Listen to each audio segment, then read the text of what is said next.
Hit it. It's Friday, December 31st, 2021, episode 162. I'm Patrick Ceresna. And I'm Kevin Muir. This week, we break from regular format and invite to the show Inside Baseball with Old Chestnut stars Morris Sachs and Liam Allen. As to be expected from these two characters, we have a fun, wide-ranging discussion that included everything from how Liam met Morris to whether Elizabeth Holmes will be found guilty and serve jail time. Morris, Liam, Patrick, Leena, and Kevin, a great holiday session special. It is a holiday special, so all of our normal segments are not going to be aired this week, but we will be back to our normal schedule. But Leena, hop on. No beer this week, but no beer this week. Well, first of all, New Year's. Happy New Year's to you, and Happy New Year's to all of our listeners. Happy New Year, everybody! And but we do want to do a plug for the merch store. That's right. So this is the last episode of 2021, and to commemorate that, I think you should all go to markethuddlemerch.com and get yourself some Market Huddle merch. And a big thank you for everyone that's bought it. I know you made Leena very happy with the success of the merch store. I've gotten a lot of comments that people have received it for Christmas or given it to Christmas, and the explanation of Goocher seemed to be the topic of discussion amongst many people's holiday dinner tables.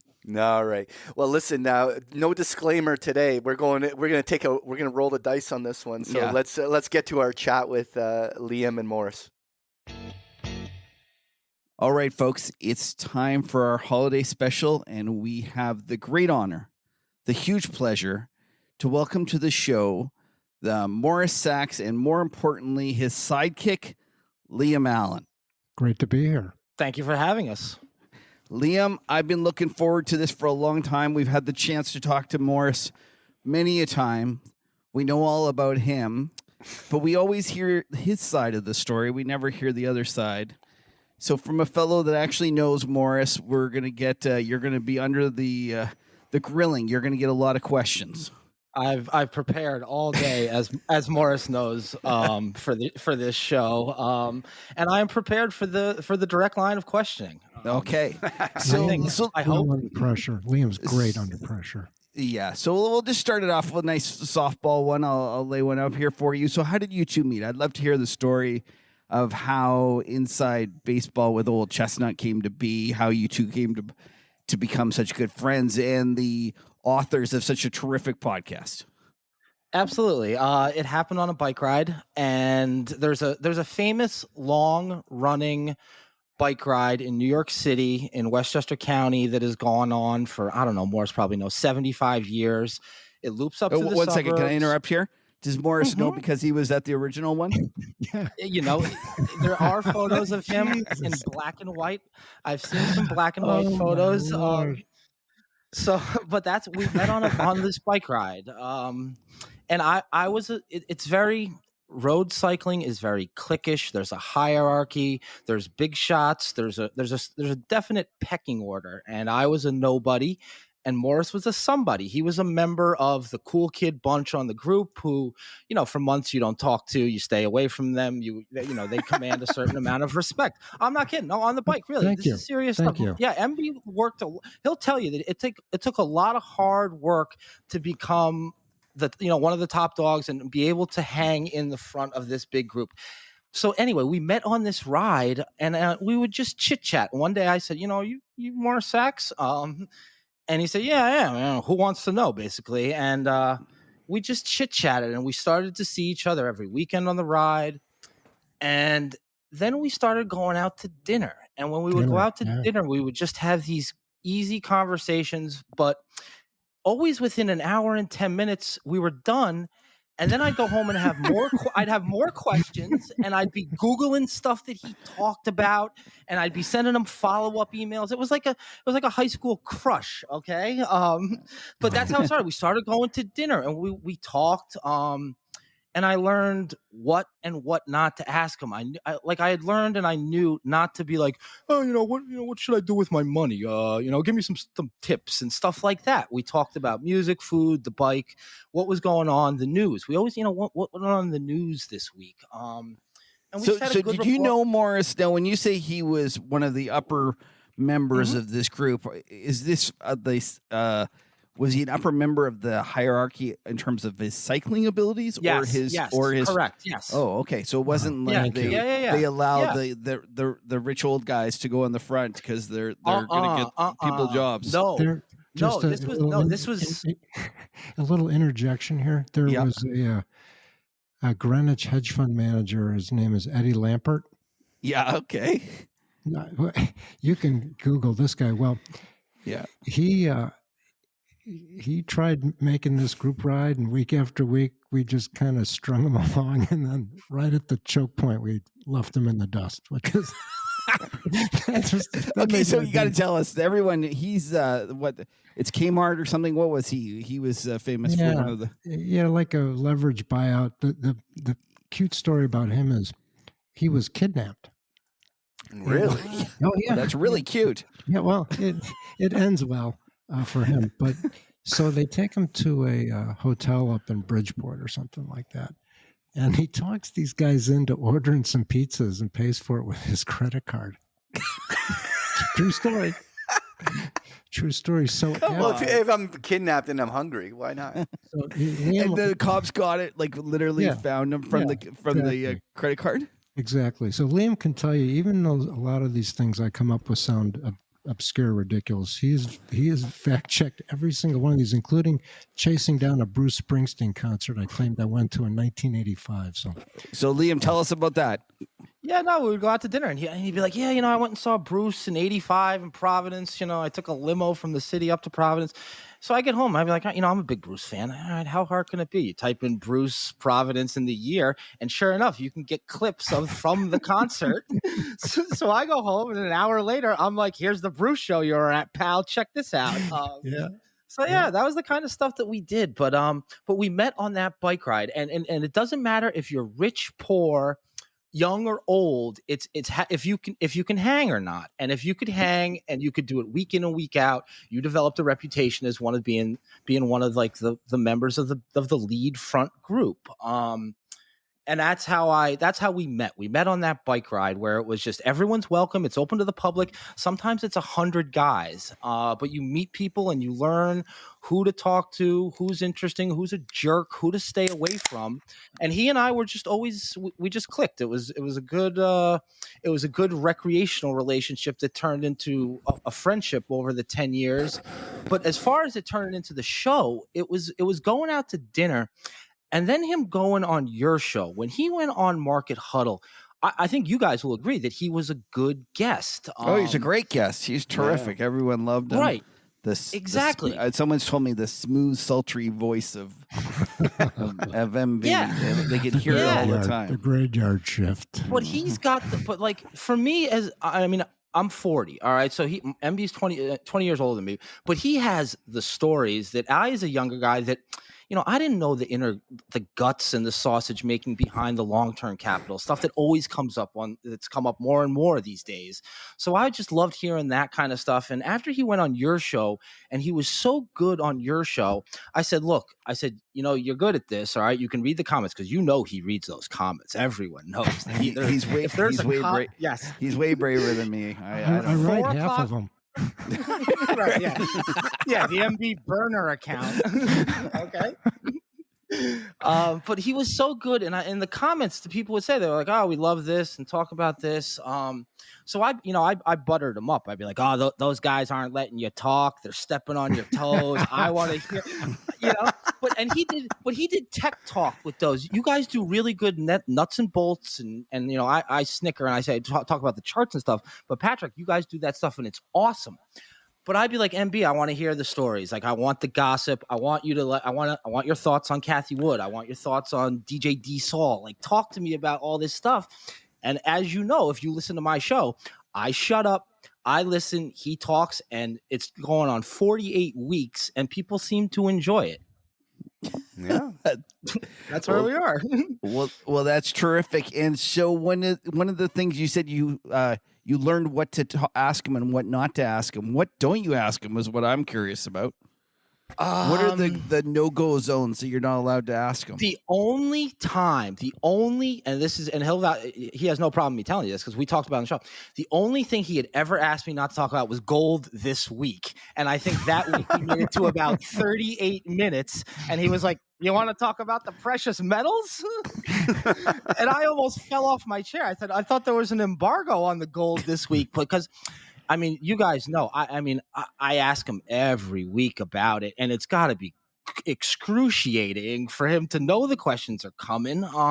And for the last, he's been a good sport about it. And I think that for some of our listeners has made for good radio in the sense that they're carrying that same cross. You know how it is, Kevin. Your listeners, you really, really put out your information, and you're not afraid to, like, I don't even want to mention my 13 stocks because the amount of nonsense that you guys get for anything that you mention. Oh, no. Are you kidding? The Bitcoin and the Teslonians love me. Yes, I know. And you're awesome at it. Hey, you are. It's got to be the Canadian in you. I'm sorry if that's like a stereotype, but No, you guys, right. you handle it with such grace. Okay, I couldn't imagine because the stuff that people say is just insane. But MB was awesome on that show with you guys. And like I said, that if he didn't go on with you guys, we wouldn't have done our show. True. And as far as like True. we don't, and I try not to.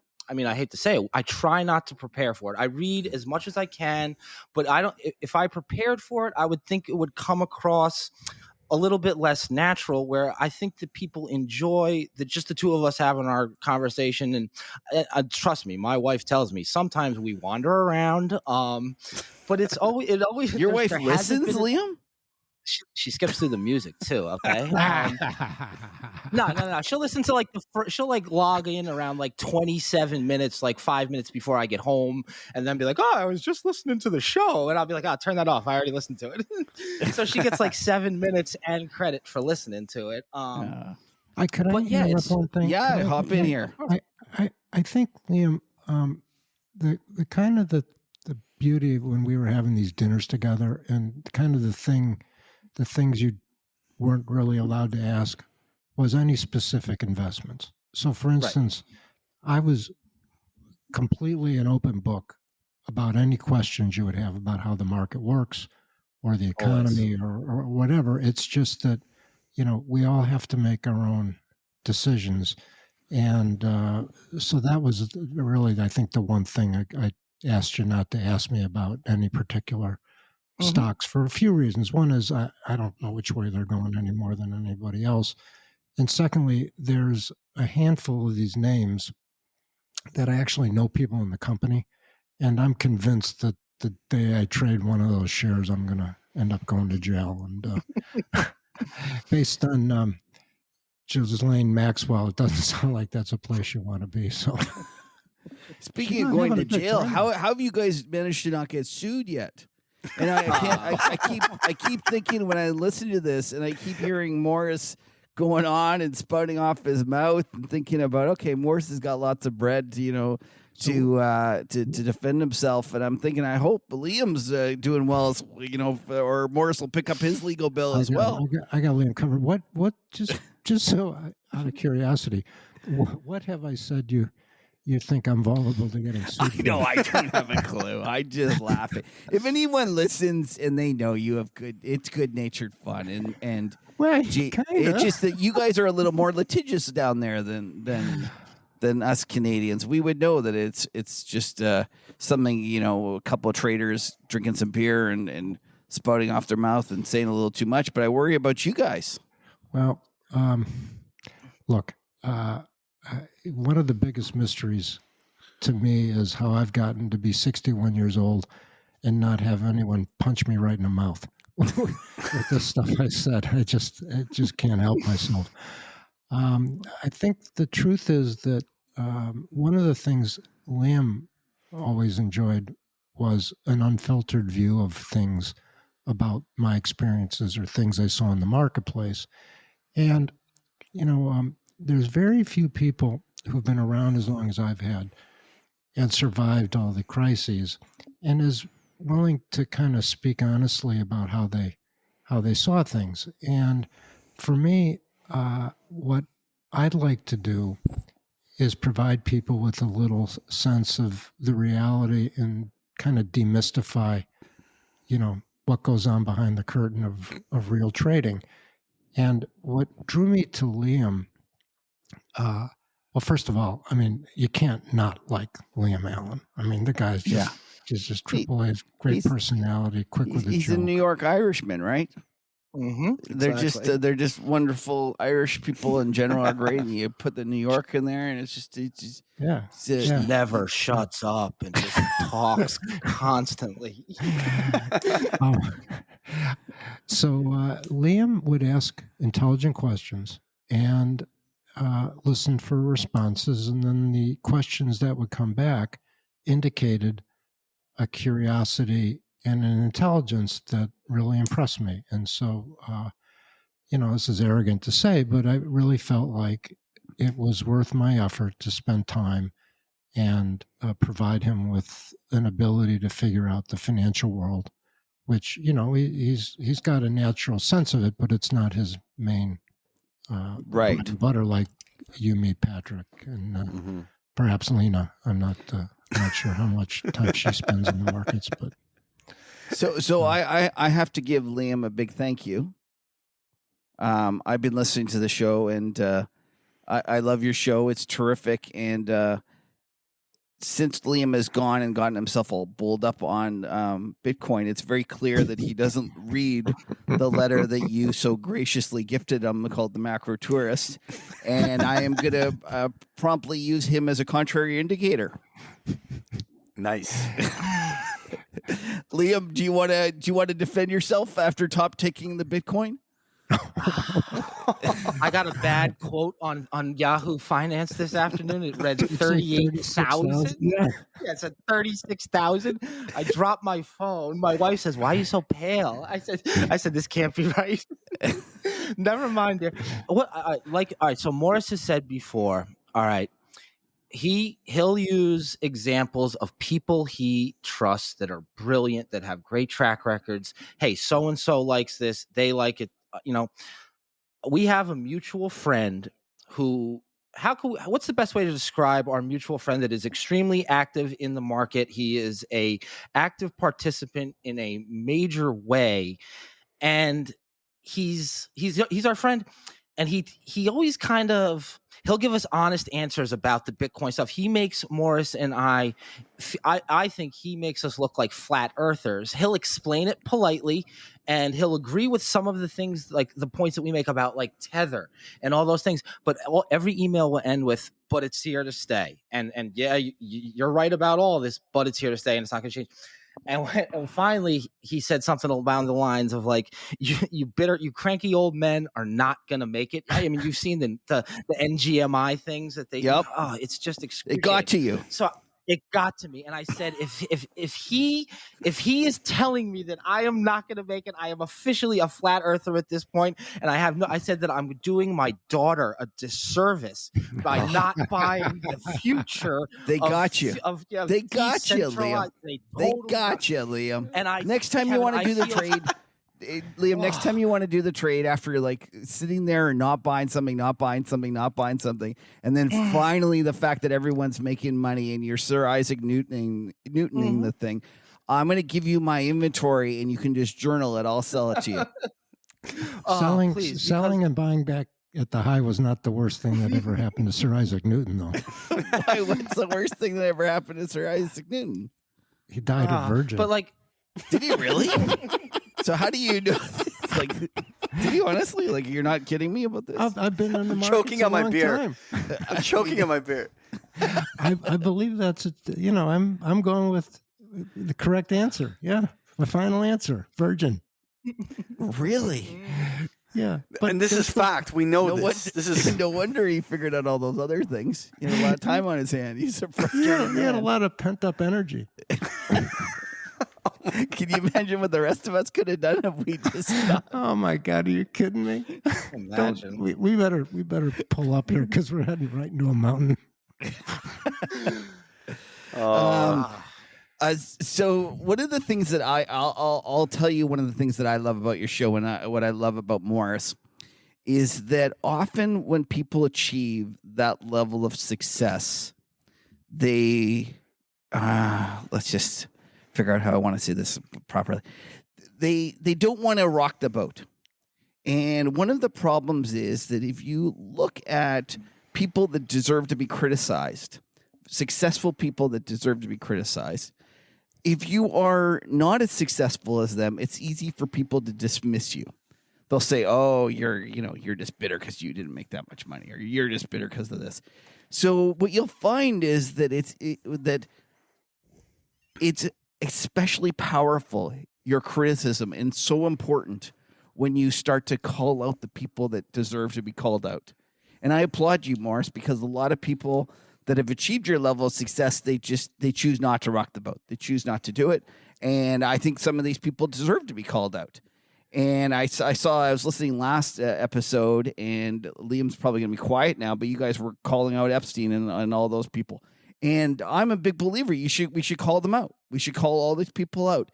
And I applaud you for continuing to call these people out and not just kind of being starstruck by the fact that they're popular. And it doesn't matter if you're running the world's largest investment bank. If you're a DJ and a knob, you deserve to be called out. And I applaud you.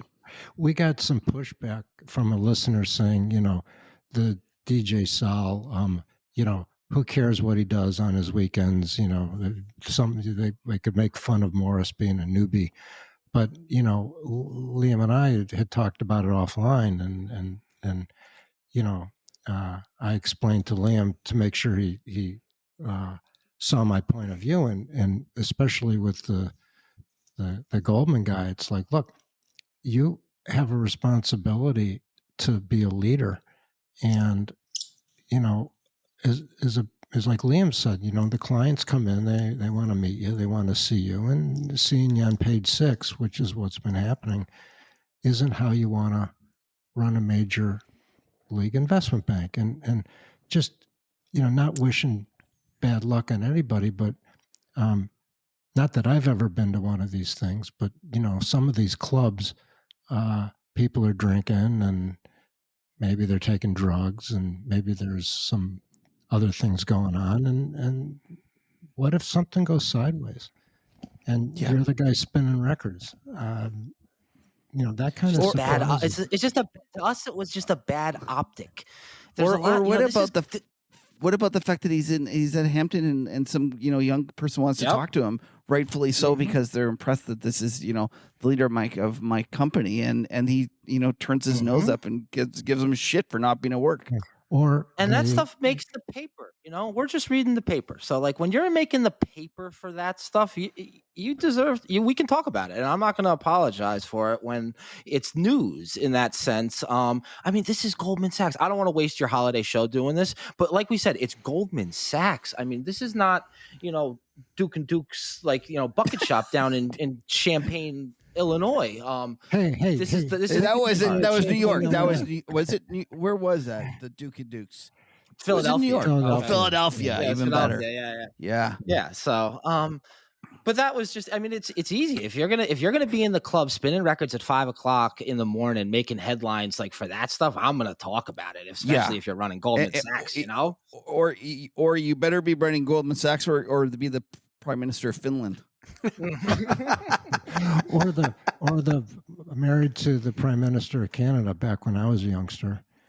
Margaret Trudeau. Yeah, didn't that? Yeah, no. Listen, she literally hung out with the Stones, I believe, and I think quote unquote hung out is a euphemism. Is this an urban legend that she had a relationship with Fidel Castro? That's an urban legend because he looks a little well. I don't know. I'm not sure. I'm not going to speak to that. But he does. If you go look at Trudeau, he does. And you put him beside Fidel Castro. There are some similarities. Oh wow, I can see that. I don't even need to look at it. I can see the mental image. It's a little bit like the Princess kid? Diana's son, the second one, and you put him up against the bodyguard. Have you seen that one? Yeah. The famous one. Sorry. The famous one is Sinatra's kid, Ronan Farrow, right? That is Sinatra's kid. Yeah, but what was it? Sinatra said I'm not really sure, but I'm not going to say he's not. Too bad. Maybe one day, if science advances far enough, you'll be able to take a blood sample and you'll be able to compare the genetic makeup of one person to another and determine if they were related. You might be able to do it with a pinprick. Needles. Speaking of pinprick, You want to take a vote? You want to take a vote? Yeah, let's do it now. Although I think we're going to air this later, so it might be already done. But it doesn't matter. We'll just live with it. The fact that we're taping this December 14th, it is our holiday special, so we're taping it early. So one of the topics that's very popular on the Inside Baseball with Old Chestnut is whether the Theranos woman is going to be convicted. She's walking. Okay, so we got to get Leena and Patrick involved. Oh, yeah. Leena and Patrick, are you guys familiar with the story? Yeah. I'm not. Well, listen, Morris, why don't you tell us the story so Leena can make a decision? Okay, the 60-second story is a young, blonde, attractive woman who was at Stanford came up with a machine to take a pinprick of blood and run it through the machine and give you basically 200 blood tests for next to nothing. And she created this thing because I heard about this, I think. Because she was afraid of needles. And now she's on trial for defrauding investors. And now it turns out she was sexually assaulted in college. And that's what pushed her to develop this company. And then she met a man. And the man coerced her to do all sorts of bad things. Okay. And so that's kind of as Liam would say, it's a tale as old as time. Okay, so the question is, what is she charged with? Money crimes, okay? It's nothing. Probably. Nobody died. Wire fraud and stuff like that. It's a fraud. Okay. Yeah, exactly. Yeah. Fraud, yeah. So But she's looking at time. Like this is, they're serious. If they get her guilty, But okay, so why don't we vote? Why doesn't everyone say whether she's going to be guilty and also whether she's going to do any time? Okay. So I don't know. How should we work? Should we give our guests the I'll go first. last? She's Oh, guilty. you want to go first? I'll go first. She's going to be proven guilty, and she'll do time. Whoa, Patrick's the hard ass. Patrick's our right wing friend. He's got guns at home, by the way. I'm with Patrick. I'm going the same way. Really? Guilty in time. Oh, fuck yeah. There is a Same. God. Oh my Same. goodness, I'm going to go guilty. No time. Oh, suspended sentence. Well, something. They're going to figure something out to get her, time served or whatever. There'll be something. They'll get her on some fraud, like a little thing, but it'll be All right. Let's hear Liam. This is California, folks. Okay. I think she walks. I don't think she gets. I think she gets not guilty. Okay. I really, honestly do. There's But time. problems. Not guilty, but time. No, It is California. She is going to walk. She is going to sashay out of that courtroom. Okay. Listen. Okay. She's pregnant. Number one. Okay. Oh, that's a wise move. That's wise. Exactly. She'll be under probation. She had baby, Okay, didn't fine. she? Okay. You know what? You're helping me with my guilty but no time vote there. Oh, I didn't even know she's might be right. pregnant. I'm going to stand from the beginning. I've just thought that she's going to walk on this. I really do. And there's been, like I said on the show last week, there's been trial analysts that have been like, maybe this didn't look right. And that thought they didn't do a great job at this. And there's like a big gap in time before closing. It'll be fascinating. I hope you guys are right, because I don't think people should skate on stuff like this. And if she skates, I think that's I don't want to use the word miscarriage of justice, but that's the term that they apply to this kind of stuff. Well, this looks like a stone cold fraud lock, but now she's played a couple cards for her sympathy. And to me, I'm just telling you my gut feeling, and I'm going to stick with it, is that she skates on that. I just think that's my thought. We'll find out. It's great radio. It'll make for great radio. The reason I'm bending in the wind a little bit in Liam's direction, although I'm still sticking by my guns, is HBO, I think, did this documentary, which was fantastic, about the Theranos story. And at the end, there's a close-up of her talking about the process. And in my opinion, this woman is such a convincing sociopath that for her being in the stand for 6 days, she probably created this reality dispersion field. Distortion field. Yeah, sorry, So I yeah. listened to you guys speak about this on your last show. And do you realize they used to talk about Steve Jobs having that reality distortion field? Interesting. Yeah. And there are some individuals that are like that. Steve Jobs, Bill Clinton. And as much as you guys crap all over Kathy Wood, although she doesn't seem that good on TV, people that know I've spoken to that have met her in person say she is amazingly charismatic and convincing. Yeah. I believe that 100%. I don't see it, but I also don't see Bill Clinton. But I've met people, like literally, I met a guy one time that had stumbled on, he was playing golf, and he was a right-wing guy, and he was playing golf, and it happened to be Bill Clinton was the ahead of him or behind him, and he met Bill Clinton, and I said, hey, I've heard about how charismatic he was, and he says, listen, I hate the guy. I didn't vote for him. I'm not right wing. And I chatted with him. I felt like he was we were best friends. And by the end, I was like, I'd fuck him. And Kevin, I've met him. Kevin, oh, you met him. I've had this experience with him. Okay. Check this out. He lives in Westchester County. It's really well known. He's around in Chappaqua, and I live nearby. And I was out one day, and he was standing with the dog Buddy, and he must have gotten coffee or something. And he was standing with, I want to say it was like 2 older ladies. And when I tell you, that dude is so smooth. He's got that southern little Arkansas twang, and he's really friendly and y'all and like. He was standing there with the dog, and he just chit-chatted. I was like, all right, Clinton's here. I'm going to go listen to what he has to say. And for 10 minutes, he sat and just schmoozed with these women, and that was the same exact vibe that I got. I was like, well, I understand, like, what they mean about that charismatic, like, silky smooth. Everything about him was cool, laid back. And I was like, wow, that dude has, like, that gravitas where, he's just got it. It's electric. So if people say Kathy's got that, there's those people are out there, and I experienced it firsthand with him. Like you said, like I was, I'm ready to go have a drink and dance with him. Well, her results speak for themselves, right? Obviously, she's knocked the cover off the ball. The things that irk me, and I guess I have no right to say or feel this way, but I'm not a big believer in the victory lap. Like, from that movie. The submarine movie. It's like, mind your fucking panel. Okay. Yeah. Well, it's because, we're true traders, and we're suspicious and worried that it's the moment that we start to think we know something, we're going to get our ass handed to us, and the market gods are going to teach us a lesson.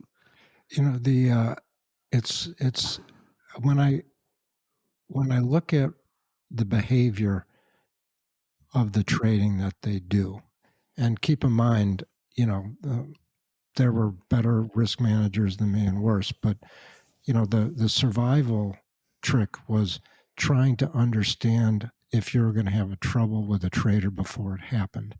And there are ways people manage positions, which to me indicate cause for concern. Huge concentration, averaging down, the willingness to just spend a lot of time talking to other people, making outlandish claims, like she invented the question mark. I saw something the other day. She said, I meant to say this on our show, but I'll give it to you for free. She said Bitcoin was going to 500,000 if, institutions put 5% of their money in it, right? And Old Chestnut here, my first summer job, I was in the grain floor, and over in the, I guess it was the north west corner of the grain room was the oat pit. And for a couple of days, the oats went wild, and oats didn't ever traded very much. But a rumor had circulated that the Chinese had announced they were going to let people go from eating 1 egg a day to 2, and that the chickens eat oats. And the oats exploded in price. And of course it was bullshit, right? That was So- that was the Jimmy Rogers line. He used to say that all the time. If every Chinese person eats an extra chicken, do you know what's going to happen to the price of the XYZ? Like, Yeah, exactly. So, if, I mean, come on, and so I got trained old school, like, and I've even said this to you, Kevin. It's like the fact that you sell your newsletter for $350 a year or something like that. If I went back to work, okay, job one, after getting a better employment lawyer than I had when I worked for that hedge fund, I would hire you, and whatever it took salary wise to get you to come work for me, and that would be the last day you published or had a podcast. Now, Patrick, I not to be respectful of the charts. It's just my friend Leslie is the one and only chart guy that I have come to, kind Fair of have enough. a relationship with. I was kind of laughing. You've been very kind. You've said nice things, and not only that, I've looked through the amount of people you've given my letter to as a gift subscription. I probably it's probably half my subscribers. And I don't get a fucking discount. I get nothing. This is full. Kev never gives discounts. That's a problem. So it's one No, price. I don't believe in them because I feel it's not fair to those who have paid full price. Yeah. So I call, like, I spend a lot of money on research. As Leslie had introduced me to your newsletter, and he said, I'm thinking of getting this newsletter, and it used to be free. Now he's going to charge. Take a look, see what you think. Tell me what you think. And I read it, and it was, whether I liked the topic or not, it was very well organized in a way that I could see would be some value. And I saw it was $350 a year, and I sent some really nasty note back. I mean, I didn't mean it to be nasty. It's just I can't help myself. I'm like, $350. What are you thinking about, right? But then I know. I said I think you sent it after listening. That I was like laughing. I was saying, thank God we didn't let Leslie choose who was whether, because we would have never met. But I've a couple of times I've gone to these big money newsletters, and I mean, look, it's in the genes. I can't help myself, right? So I call them up and I go, look, I really like the free trial. I want to subscribe, but X amount of dollars a year is too much. I'm just an old retired guy living in Greenwich. I like reading stuff. And they knock about a third off, and can't help myself. Sorry. But I don't pass it around. That's the one thing I don't do. Well, you're allowed to pass it. I trust my subscribers to pass it around responsibly. Every now and then it's fine, just like, you pass it along. But I do trust them to do the right thing. They know what I'm trying to accomplish. And obviously the auto forward is what the kind of, you don't want. And I don't want to be one of those guys that has all the fancy stuff to make sure other people don't read it and stuff. It just ends up being annoying. So I figure I'm going to trust my subscribers to be responsible. So just so to kind of make one little point on this, since I'm such a big subscriber in terms of number of people I've gifted it to, anymore I'm going to put Leena's rep number on it, so she'll get the sales credit for the subscription. Well, that's very generous of you. So listen, I have a question. We were having a little vote and a bet on the Theranos lady. If it's not too much to ask, can you tell us roughly what your strike is on your gold calls, and then let's have a vote of whether you're going to get back to even before expiry? You're laughing a little too hard, my friend. I own them with you, buddy. Yeah, exactly. I was about to say, like, and you listen. Patrick's here too. Patrick has got the trade on it. We all convinced each other of this terrible trade. Well, it's I'll tell you, but I gotta mine's give you- even worse. I'm in silver, not gold. Like that's even worse. Oh, I think that someone else might have some of those too. Yeah, I might got the be whole both of us as well. So just before I give you the strikes, and I'll tell you Okay. everything I have, except I prefer not to talk about the size. Yeah, just no 'cause problem. it's different. But back, I guess it was 2019 in the fall. One of these newsletter guys who I like a lot was giving me the whole thing about gold, and I don't really, it's not really my thing, but he kept writing about it and talking about supply and demand, and I got to know the guy a little bit, so I called him up, and he's like, this guy likes it, and that guy likes it, and they're very smart. And then I just sat down, and I was looking at the options on the GLD, and the implied volatility was very low.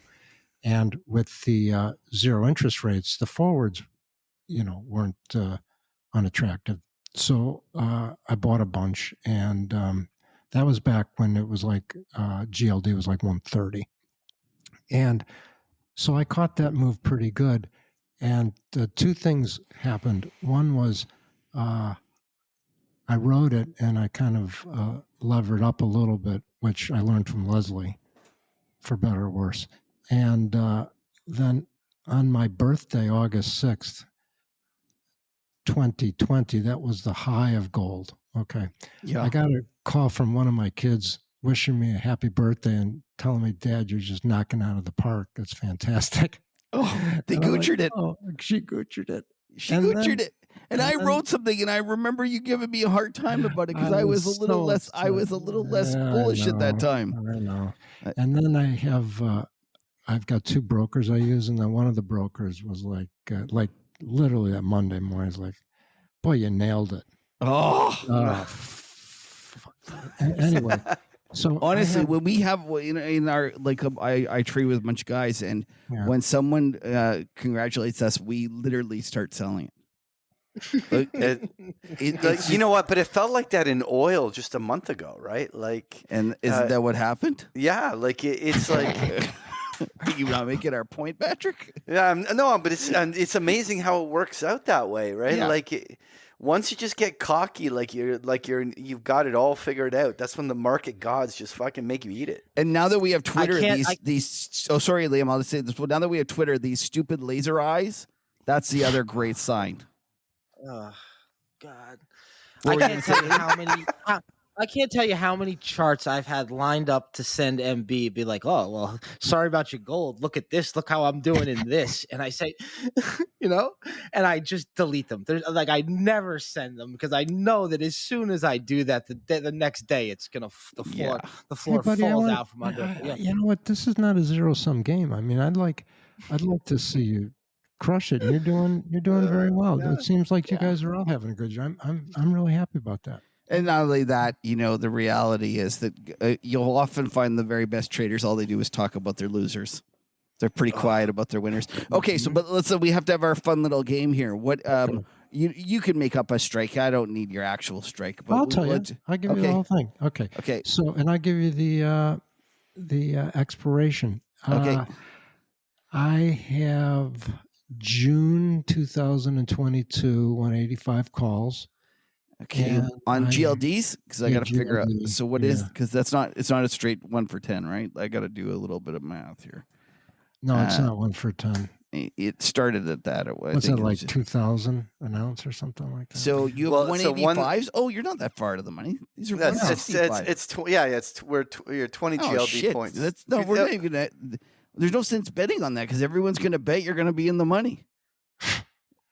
Yeah. Like that's what like. No, not the people that have been in gold for the last 6 months. Everyone's pretty fucking down on it.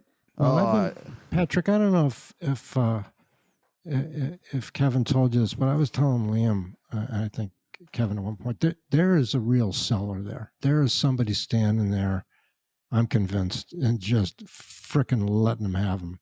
I think it's Turkey. I honestly think it's the Bank of Turkey. Okay.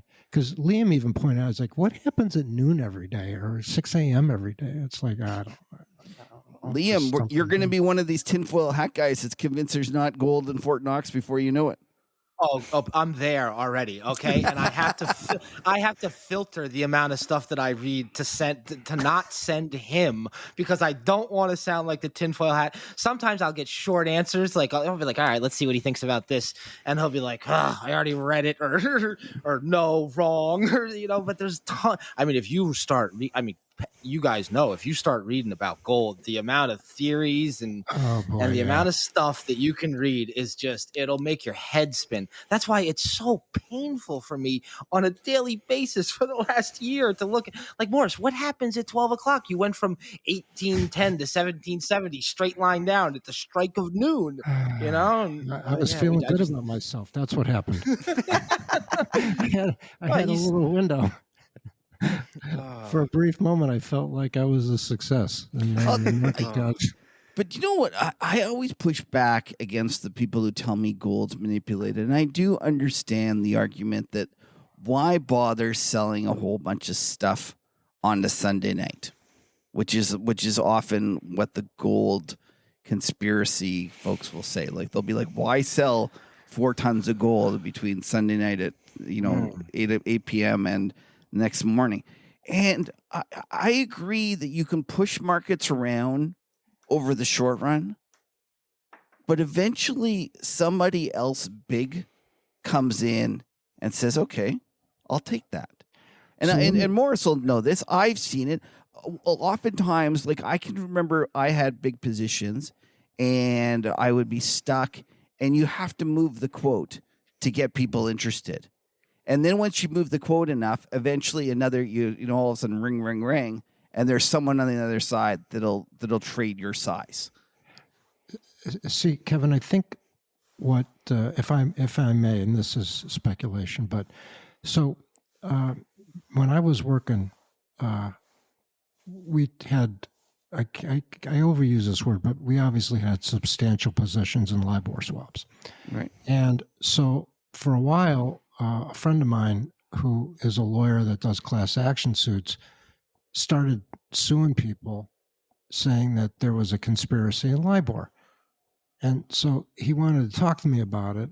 And I'm like, look, no, this is church and state. I'm not going to talk to you about it. But I did some investigation, and some people told me, oh yeah, there's this conspiracy in LIBOR.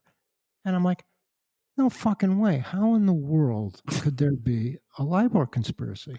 And because for every long, there's a short, right? And so when I finally got it reverse engineered and realized that they were trying to move the thing by hundredths of a basis point on a day or tenths of a basis. And not only that, the one side, for every long there's a short, but the one side was a client that didn't care. Exactly. And right. So that was the difference. But it never occurred to me that there would be this many people in such a concentrated or orchestrated behavior, right? So let's set that aside for a second. And what the fuck? I don't know. Maybe there's a gold fix in London that a bunch of swaps set off, and these guys are coming in and pummeling the futures. Yeah, but then why doesn't China go, I can buy 4 tons of gold on the cheap? I don't know. Right. To me, that's I have no doubt in my mind that it gets jerked around for expiries, for settlements, for swap settings, for whatever it is. There is no doubt in my mind that it gets moved, $20, $50 occasionally. But what I guess I disagree with is the idea that it is perpetually kept suppressed. cheap. Yeah. Because of this. Because to me, if that was the case, then some big player would just go, bought from you.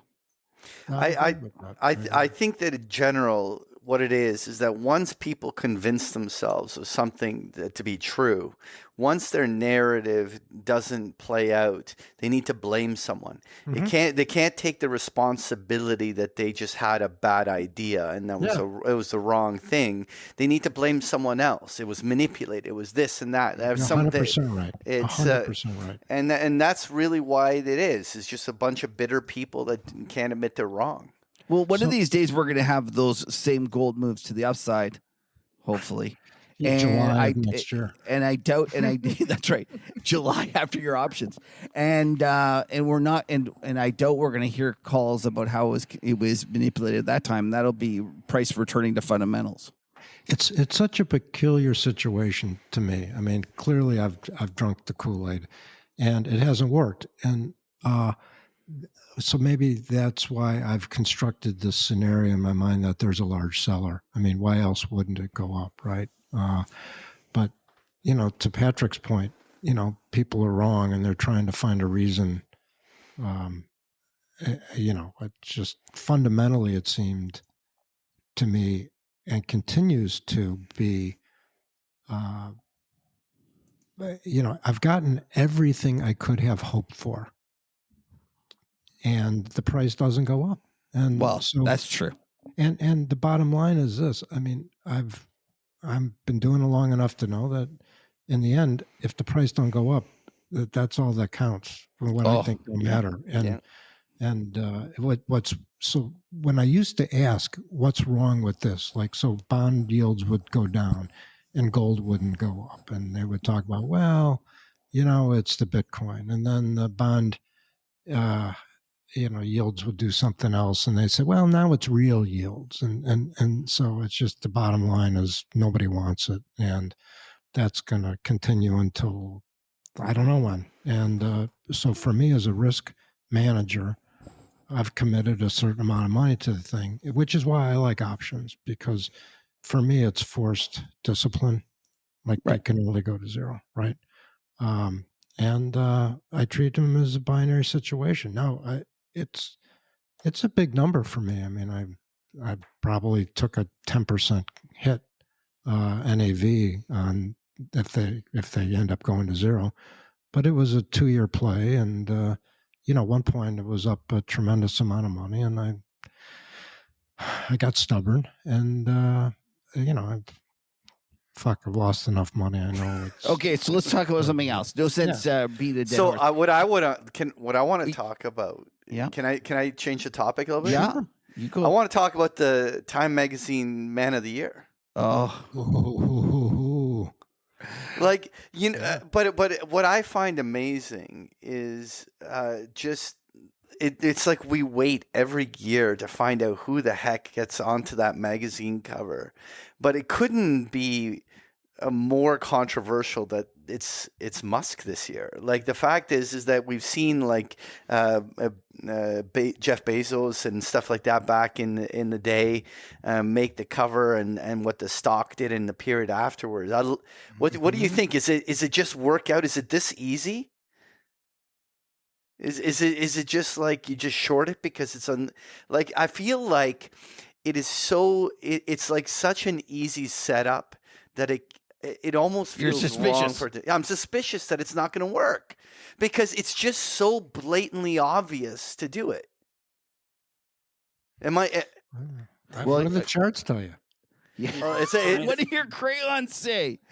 I'm pulling out the red crayon, and no. So know what's amazing is I actually was going through, and do you know this fellow Jawad Mayan? I don't know how to say his last name. And I'm sorry. And he's actually a lovely fellow, really super nice guy. He wrote in 2017 that you buy Tesla and you don't sell it until Elon is pronounced Time Magazine Person of the Year. That's awesome. I've heard of that guy. You know who his great-great-grandfather was? Nostradamus. No, so honestly, this guy wrote this. Like he was like that was a brilliant call. Oh my God! Is this the Matrix? I mean, it's a good one. It's a good one.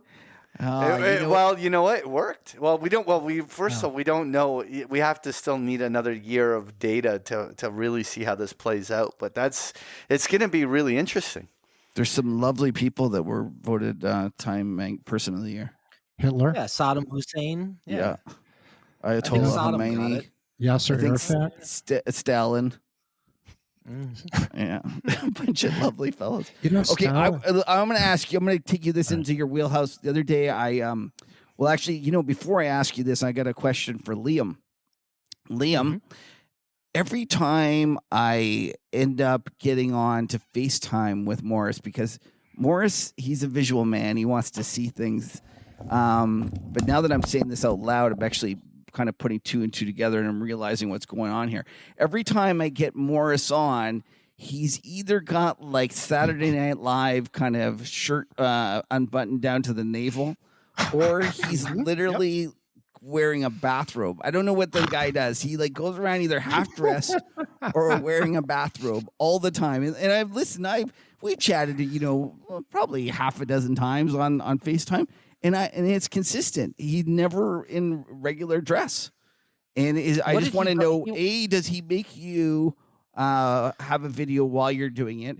And B, is it a semi state of undress as well for you, or is that just a special thing for me? No, it's for both of us. And I can distinctly remember this summer. Okay, he was up in it must have been, I guess, the western wing of his house. So the sun was cranking. All right, so maybe he was in like the solarium or something. But so halfway through the show, he just takes his shirt off, and he's like, and it was one of those it must have been a hot August day, and he's just like he's talking, and just like we were just hanging out at the beach, off comes the shirt. He doesn't miss a beat, kind of like scratches his chest, and we're two professionals, as you can see. Sure. But yeah, those hot summer days. I mean, he's trying to save on the air conditioning. Is that what's going on, you think? No, you'd think that 30,000 square foot compound that they would have central air, My house in Greenwich was built in 1923, and most of the year the air conditioning and the heat is on at the same time, trying to battle it out. And as with most things, it's always the children that are hurt, So I never get the fucking temperature right. And okay. So I bought this house in either Scarsdale or Scottsdale. I don't know where I'm at anymore. I just discovered that in my office where we do these podcasts, they fucked up the ductwork, and I have 2 returns, so there's no cold air coming in. You're just setting us up so that you can get all the way down to naked. We're just gonna, and Liam and I are gonna be like, whoa, boxers stay on. How do you know they're boxers, man? Because unfortunately you've gone taking off the pants, so I've seen. Okay, so kidding aside, I phoned you the other day because I wanted to chat about the terminal rate. And I'd love to get your actually for you to put your bond hat back on, because I do believe it's a fascinating time in the bond market. If you think about this, we just printed 9% inflation, some crazy, like batshit crazy large number, and yet here we are with the 10-year at 1.5 or whatever that it is. Yeah. And not only they're putting in more hikes at the front. That part I understand and have no issues with. What fascinates me is that, I never remember the colors, but up until 2025, all the Eurodollars are for sale offered. And then after 2025, they're actually getting bid up. Yeah. It's like white, red, green, gold, blue, purple, orange. There we go. So there's something a man who knows this thing. Yeah. So what is it? The white and reds are getting offered, I think the blues are bid, right? Yeah. Or maybe it's the next one. It's a twist, right? Because people think so that Eurodollar strip is, if you combine them all, you get very close to having created an interest rate swap. Right. It's the swap curve, right? Yeah. Oh, it's pretty. Right. Yeah. But to put it, as Liam likes to say, explain it to me like I'm a 10-year-old. Think of it like a teeter-totter, right? If the rates don't move in parallel, okay, and the fronts go up in yield, if the rates don't move in parallel, the backs have to go down in yield to maintain the strip yield. Are you with me? Okay, but the curve could just steepen, like it could. Yeah, it right? could. But the question is, why are people paying one? Why isn't the long end going offered, Okay. given the fact that we have so much inflation and things are not good. And it seems to me like I saw Rick Reeder from BlackRock out on there. I think he's making the pricing of these things because he's manages however many trillion. He's completely convinced that they're going to raise, 200 basis points, and it's going to cause the economy to roll over, and therefore the terminal rate is 1.5 or whatever it is. Well, there's several things going on here. So let's set that aside, and we'll come back to that.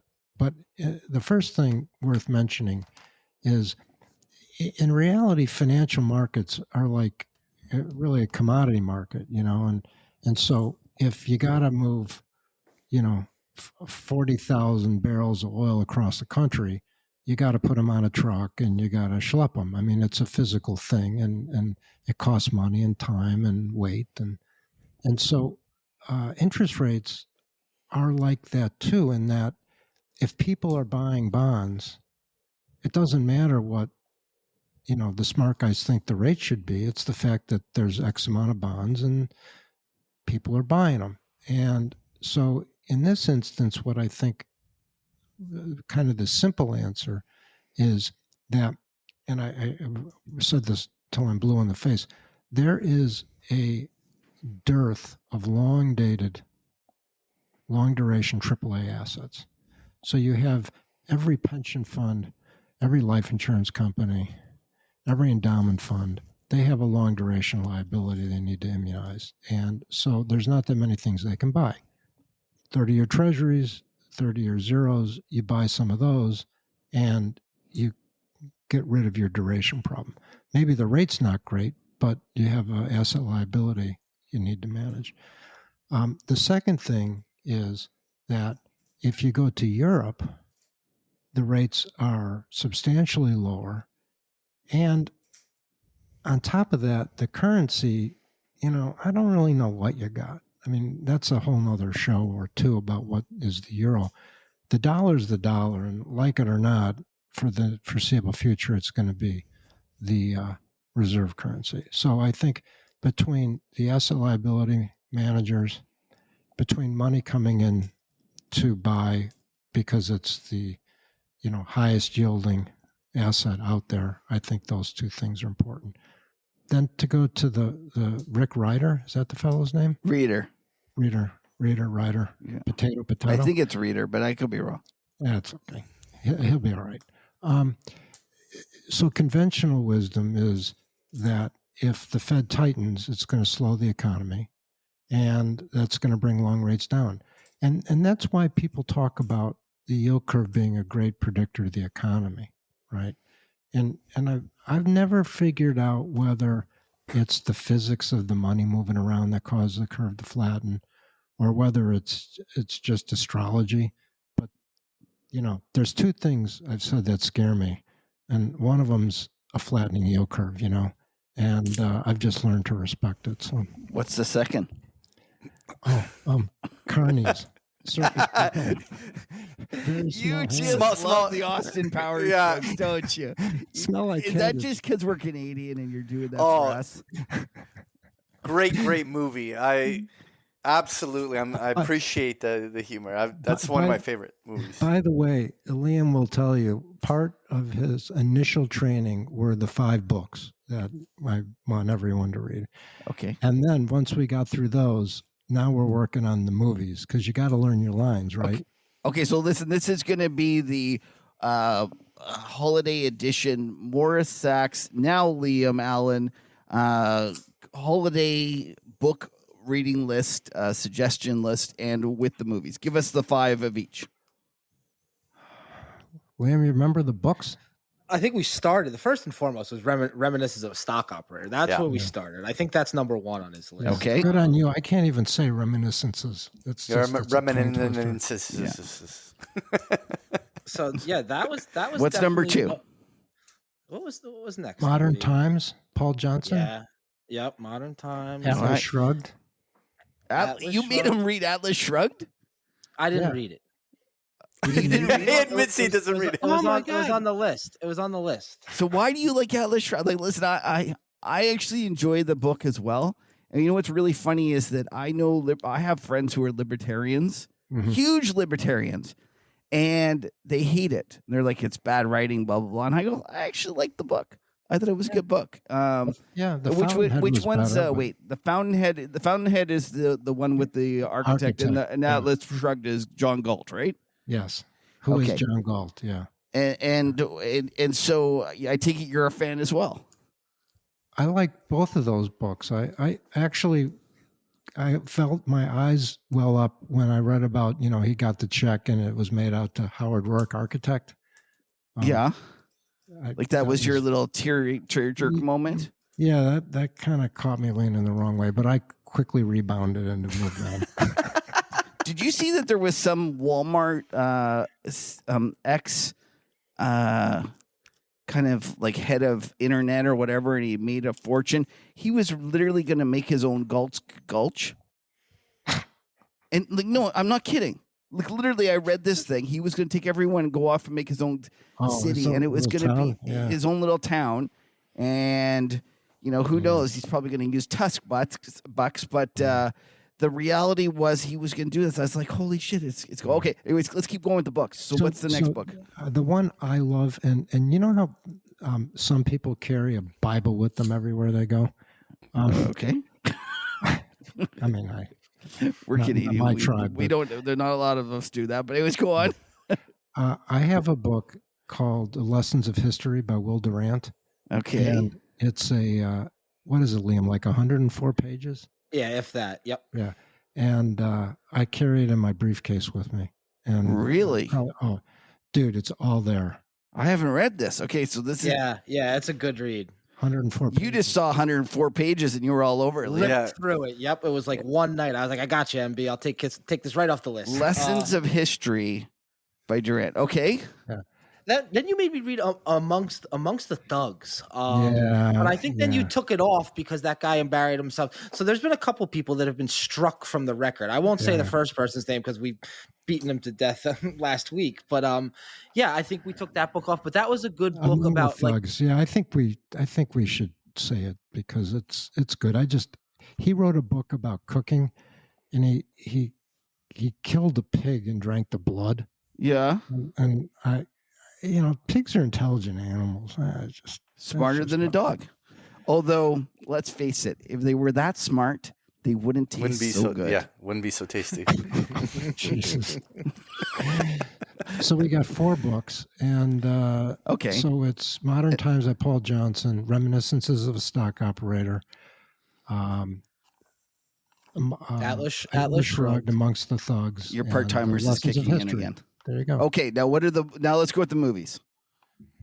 Wow. And is trading. Yeah, like I hadn't seen Trading Places. okay. And actually, I was going to talk about this maybe before we do the movies.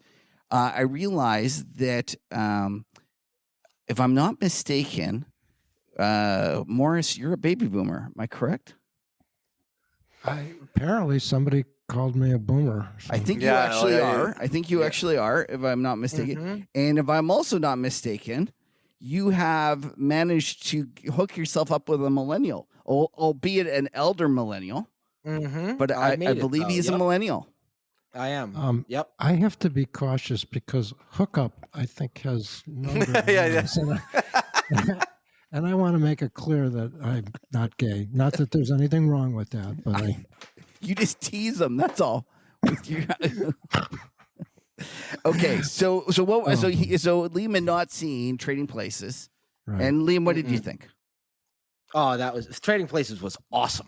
Yeah, Trading Places was awesome. He also made me watch The Sting, which was awesome. Okay, 1 second. We're gonna get another millennial involved here. Mm-hmm. Because Patrick and I we're in between, and we've seen all these or most of them. Leena, hop on. Hi. Let's start with Trading Places. Have you seen that? Yes, that I've seen. So, what did you think? You know what? I think I watched it when I was too young. And you haven't had to watch it again? Like I watched it recently, like the last 3 years, and it's a good movie. Leena doesn't sound like she likes it as much as us. Yeah. Where the hell is? No, I'm not- I'm not, where like, the hell is fanboying Beaks over it, is one of but the it's great. classic trading lines that you have to do. Where the hell is Beaks? Right Clarence when they're sitting there and they're wondering what the hell's gone on with their orange juice thing, and they're where the hell is Beaks? Okay, so the next one is The Sting. Leena, have you seen that? No. I haven't seen it either, to be I have not. truthful. You haven't seen The Sting? No. So is it good? Oh, it's awesome. Yeah. Is that I like Paul how- Newman? awesome. That's It's Paul Paul- Newman, right? It's Paul Newman. Yeah, it's Paul Newman. I like how you It's guys don't bother to fantastic. even ask me if I've seen it. Well, Patrick's seen like 4 movies, and I think 3 of them were Dune, the original, over and over. 1973 caper set in 38. Oh, I didn't realize that. Okay, so it's worth watching. Well, do you know what I have? yeah. I don't know if you listen to our show, but I'm a big believer in the tomatoes.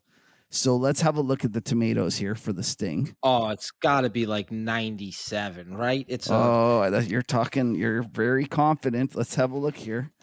The Sting, I mean, Rotten this- Tomatoes. It sounds like you really liked it. Oh, you know what? I did. I thought You're pretty close. 95. What? I have a Yeah, rule yeah. that if it has a 9 handle, I'll watch it. I don't care what it is. You could tell me it's like yoga poetry, and if it has a 9 handle, I'm there. Just as a data point, Liam, you've asked me for a number of restaurant recommendations in Manhattan, right? What's my batting average? you're pretty much 900. Yeah, you don't miss. You haven't missed. How about that? Thank you. Bless you, my son. Thank you. Okay, so what's the next one? The Sting, then what else? Bull Durham. Oh, that's a good movie. Yeah. I can see that. I'm trying to think. That might have been it. I can't remember. I think you might have said Dawn Wall. Dawn Wall, you tell people to watch. Yeah. Dawn Wall. What the hell is that? Oh, Yeah. the Dawn Wall. Yeah. Yeah, it's The Dawn Wall. What is it? I don't even never heard of it. It's a climbing movie. Oh, It's a great boy meets girl. Boy cuts finger off. Boy loses girl. Boy becomes world famous rock climbing champion. oh my God! A It tale has as old as 100 tomatoes. no, What? it doesn't. It Does does. it really? It does. It's got Wow. 100 Yeah. tomatoes. That's what it says. Dude, I've seen it like 5 times from beginning to end. It's crazy. Really? Well, I like the climb, and Tommy Caldwell is like the end all and be all. People think about that Alex Honnold, but it's, So, have you seen this new one? This kid, the Alpinist. Yeah, it's. I was going to see it in the movies, but then the COVID thing hit. It's sad because. Oh, shh! Don't say anymore. Oh, Okay. okay. It's a good movie though, but it's What's no Dawn the- Wall How about the tomatoes? What do they say? on the tomatoes for the Alpinist. Yeah. Well, it's going to be tough to beat 100. So let's see. Oh, I screwed up. I can't get it. I'm too busy. The Alienist is coming up now. This is what happens when you're doing it one-handed. We have to take notes because when we do our podcast, if Liam and I touch so much as the mouse, it cancels the broadcast that we got to start over. 97 tomatoes on the Alpinist. Yeah. I think that you climber guys are just very easy on the tomatoes by the looks of things. It's pretty cool. It's I a can't believe though cinematography you're not study. telling them like Caddyshack and Wall Street No, and I like all got the that. classics. No, ground. No, he did. Okay, so you picked it up. Wall Street. He told me because I had never seen that. Like I was too young. What? When did that come out in the theaters? 87. 86 or 87? Yeah, Yeah. it So was I was right on. 6 years old. It was way over my head, and I hadn't gotten around to watching it. And MB's giving me some good ones. What else did he give me? Wall Street Trading Places. Groundhog Day. Groundhog Day, yep. But Bull Durham, I haven't rewatched, but I know all the the classic lines from that. But those are good ones. The other ones, tell them about John Wick. He's got a John Wick obsession. Yeah, I'm kind of. I got a man crush on that thing. See? Yeah. Really? He's Canadian. He's Canadian. Oh, he's a right? good Canadian Yeah. boy. Very, very nice guy. He made like $100 million on the Matrix and gave away like 70 of it or whatever to his FX kind of crew. He's a really decent guy. Yeah, he's a super nice guy, and he's very kind. He does us proud. He does us proud. Anyways, we're at an hour, and because Okay. we've learned from you guys, that's the one thing you do. You're very good at an hour, and then that's it. Yeah, we fall out of bed at that point. So it's been a pleasure. So I just want to, first of all, thank you for being on the show. Thank you for all your kind words. Thank you for everything. And thank you for making your show. I do have a little bit of a bone to pick. I started picking it up and listening to it on my Sunday night. That was my thing to go to sleep. And I sent Morris and Liam a note, said, "You bastards, I can't fall asleep because I'm too busy laughing." Well, thank you. And I'd like to take a second to say that, first of all, Kevin, if it weren't for you and Patrick, I wouldn't have gotten started with this. Liam stayed on top of me, and he's been the driving force of this thing because, I'm just a Luddite with these things, and he's an amazing friend. He's got an incredible ability to ask great questions and keep the thing moving. And Leena, for the brief period of time you tried to steward us into the modern era, it was. Why don't you tell people, like, Leena was actually with you guys for a little while, helping you out at the first, right? Yeah, we just. It's such a coconut setup, It really is. It's Leena, what was that like? Sometimes we'd be like, we don't put it like, I mean, we'd like people to think that there's a lot of research and effort that goes into it, but it's like, hey, what time? 9:00, see you at 9. And I literally push play on an iPhone, play some bad music into the microphone, hope that the Wi-Fi connection doesn't conk out halfway through the show, keep my fingers crossed, and at 59 minutes I hit stop and I hit publish. Okay, so I felt like we were like this was below Leena's. Right. Okay, Yeah. we had no business wasting her time, because Friday afternoon she'd be like, hey, when are you guys gonna do the show? And we'd be like, I don't know, we didn't even think about it. She's like, it's Friday afternoon, fellas. We'd be like, I don't know, maybe Sunday night at 10 p.m. Leena's like, Yeah. By the way, a little inside Market Huddle baseball. I'm looking at our chat group here, and Leena's saying, going to the bathroom, be right back. That's why we got that in there. Yeah, exactly. Sorry, I'm back now. I'm assuming you guys are talking about me. You were, of course, asked a question the moment you stepped away. Check it, and then all of a sudden I'm like, where's Leena gone? She's taking off on us again. So what was it like working with Liam and Morris?